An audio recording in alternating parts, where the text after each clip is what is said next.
Did you catch that phrase, enhanced punishment? That's one of the scariest terms in criminal court because it changes the entire math of the case. A prior felony record can take a sentence from serious to life-changing in seconds. And notice how calm the courtroom sounds while discussing decades of someone's future. That contrast is always chilling. Second, Mr. Batiste, in cause number 24, DCCR 0407, charged with the state jail felony offense of possession of marijuana from October 14th of 2023. And what that means in that case is if you go to trial and you're found guilty, the range of punishment would be between 6 months and up to 2 years in prison. Do you understand? Yes. So again, in 24 DCCR 0917 and 0918, you're charged in each of those cases with the first-degree felony offense of murder from January 10th of 2024. The indictment in each of those cases alleges that you were previously convicted of robbery, a second-degree felony, October 26th of 2018, and also unlawful possession of a firearm by a felon on that same day.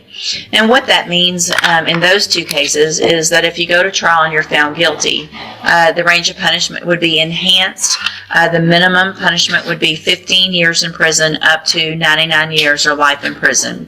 This is the kind of courtroom gamble that fascinates people. The prosecution offers 45 years, which sounds enormous to most viewers.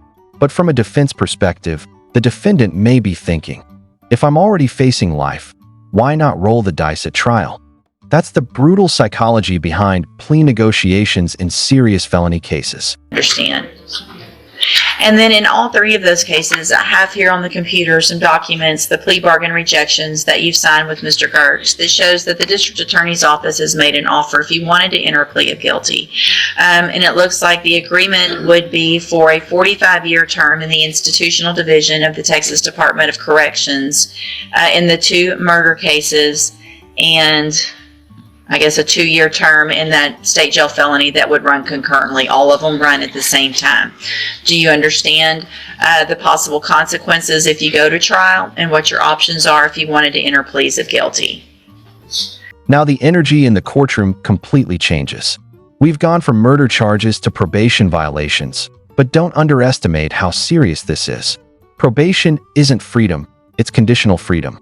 And when judges see repeated violations involving the same behavior, patience disappears very quickly. And do you want to reject those offers and have all of your cases set for trial? Okay, we'll get those cases set for trial. Obviously, if there are any pre-trial issues or legal things that we need to take care of prior to. Sorry, give me just 2 seconds, Judge. Sorry, just to clarify, he was concerned because you said both of the priors were on the same date, and I said that was the date he was sentenced, not the date of the allegations. Okay. I was just clarifying that. Okay, the convictions were from the same date. I was clarifying too that it's better than if it were True. separate days. Right. Okay, so you want to reject those offers and have all of your cases set for trial, is that correct? Okay, then we'll get it set on the trial docket. Obviously, if there are any legal issues that we need to take care of ahead of time, get whatever you need to filed so that we can take those up prior to any trial date. That way there's no worries when we get to a trial of going forward or not. And All right. Judge, I don't know if Mr. Coleman has decided on behalf of the state if he plans to try both of the murder cases together. The marijuana is a totally separate incident, and whatever happens with that is what's I going don't to think happen. that's the concern. But I just want to. The state intends, if we haven't already, a motion to consolidate these 2 cases. Okay, you've already filed it. Okay. Okay, So we would anticipate trying both of them at the same time. perfect. Okay, sounds good then. Thank you, Judge. All right, you may go back with the bailiff. Thank you, Judge. Thank you. Good morning. Are you Tyron Henderson? And Mr. Henderson is on probation in 3 cases. In cause number 23 DCCR 0899, on probation for theft of property. In cause number 21-38934, on probation for evading arrest or detention with the use of a vehicle. And then in cause number 22-39131, on probation for unauthorized use of a vehicle. There have been motions to revoke filed in all 3 of these cases. Mr. Rennick has filed motions asking that I set bonds. Okay, so the theft of property is a straight probation. These other two are both deferred. So just by the nature of looking at the dates, without getting too far into this, it appears that he was on probation for the evading and the unauthorized use, and then received another probation while he was on those for the theft of property. Is that correct? That's correct. And those other ones were continued Yes, that's right. after that violation. Okay. And there are no bonds set at this time. That ruling right there, denying bond, tells you the judge believes public safety outweighs the defendant's request to be released. And listen carefully to her reasoning.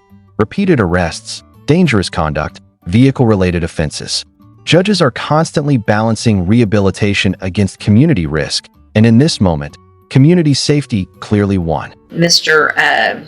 Smith, I'll get to you, Mr. Rennick, real quick, but what is the state's position on bonds?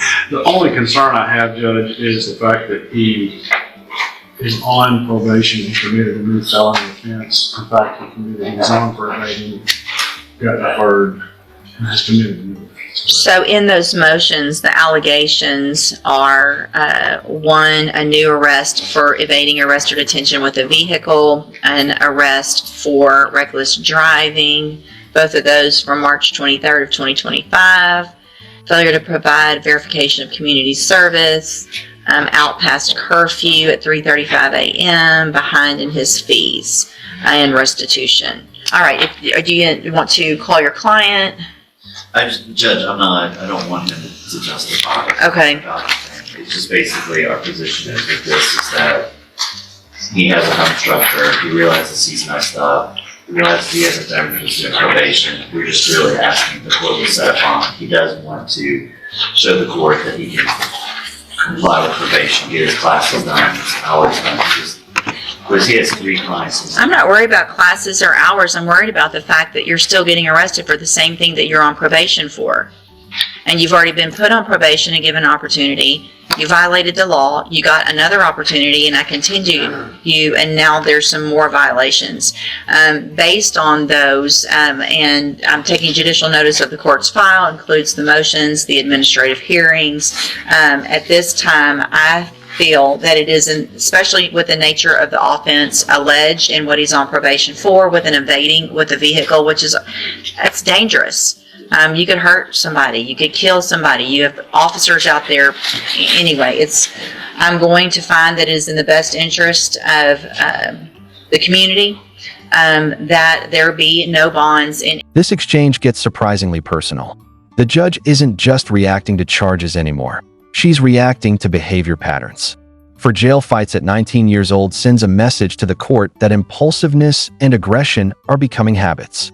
And judges notice patterns far more than isolated mistakes. Any of your cases, we will set these for whatever y'all want to on an announcement. If he's going to plead not true, we can have a hearing first on the motions and then move forward on the trial later if that's the... Judge, with that ruling, what I'm going to do is to try to Mr. Smith this week and see if there's something we can do to work this out quickly. So Okay. Just get something figured out. Okay, sounds good.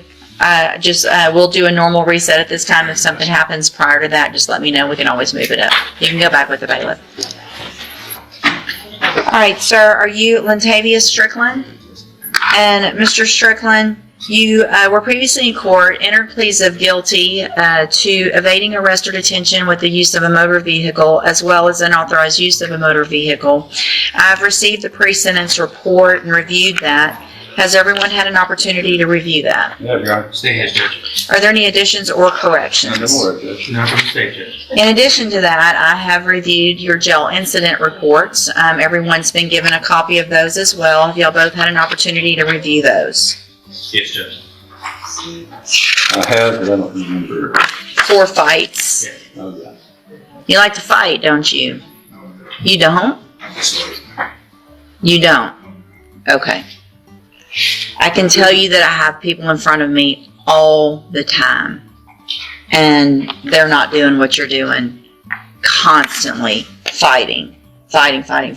And the way these reads, it does not necessarily show that you weren't the aggressor. It doesn't show either way on some of them, but it looks like these were some pretty mutual things going on, specifically finding places to fight, getting in the bathroom to fight so you can't be caught and all that kind of nonsense.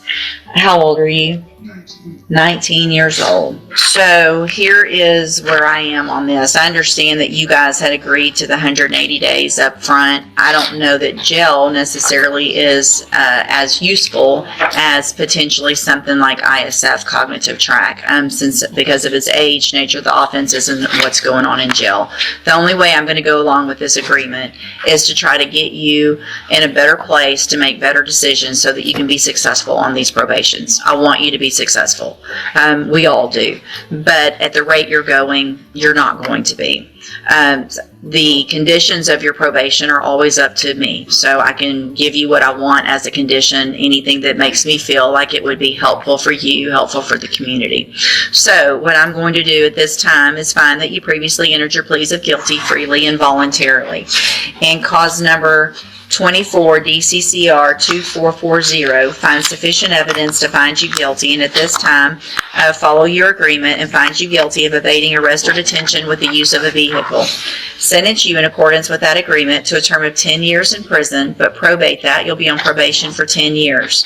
You're ordered to pay a $1,000 fine and to follow all of the rules and conditions of probation. In cause number 25 DCCR 0209, find sufficient evidence to find you guilty, and at this time follow the agreement, find you guilty of unauthorized use of a vehicle, sentence you to 2 years in the state jail prison, but probate that. You'll be on probation for 5 years in that case. I don't have a fine. Is there no fine in that one? The 1,000 and the others probably. It was just one fine. It was just Okay. one fine in one case, Judge. Okay, so in each of these cases, you're ordered to follow all of the rules and conditions of probation. One of those conditions is going to be that you enter and successfully complete the cognitive track of the ISF program. It's a 90-day program. It's in custody. You'll be transported from our jail to there fairly quickly. It's all about making better choices. Okay, so it's just to give you the tools you need so that you can be successful on this probation and not end up back in here and then going to prison. Do you understand?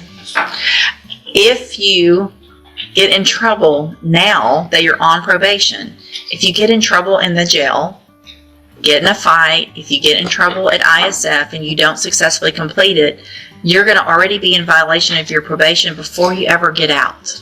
So you need to figure out how to just stick to yourself, follow the rules, do what you're supposed to do so that you can get out and not go to prison, okay?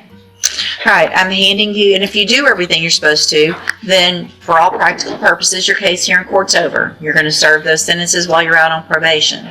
But if you violate any condition of those probations, you'll be back in here and you'll be looking at the 10-year sentence and the 2-year sentence that you already agreed to. Do you understand? Okay, I'm handing you the trial court certification that shows this was an agreement that I followed, and so you waived your right to appeal. I have also handed you a written admonishment regarding your ineligibility to possess a firearm or ammunition. Because of the judgments entered against you, This may sound compassionate, but it's also a final warning wrapped in legal language. The judge is essentially saying, I'm giving you structure instead of prison, but if you fail again, the sentence is already waiting. That's the hidden pressure behind probation deals. One violation can activate years of prison time almost instantly.